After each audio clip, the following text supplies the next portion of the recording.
Shirika la umeme Tanzania TANESCO limefanikiwa kuokoa upotevu wa mapato unaokadiriwa kufikia shilingi bilioni 1.7 kufuatia utekelezaji wa zoezi la ukaguzi wa miundombinu ya umeme unaoendelea kote nchini.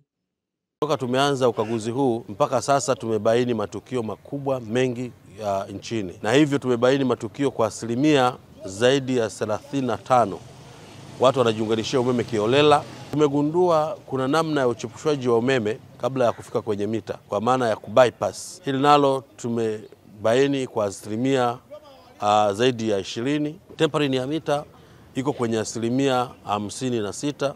Tumekuwa na mafanikio makubwa kwa shirika toka tumeanza operation hii.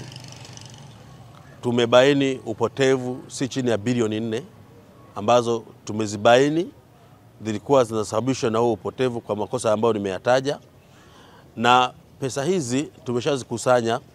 Tumekusanya bilioni 1 tumeshakusanya tayari, na bilioni 3 bado hatujazikusanya na tunaendelea na ukusanyaji.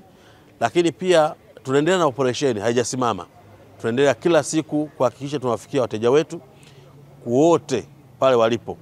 Ni watu tunawasa kwamba wale ambao wanajua wamejiunganishia wamefanya vitendo hivi wajitokeze au watoe waache kutumia hivyo vitendo hivyo, kwa maana tutakapowafikia tutawakamata na kuwatia hatiani. Mpaka sasa wateja ambao wamekutwa na changamoto za kupelekea kupiga revenue recovery ni 1700.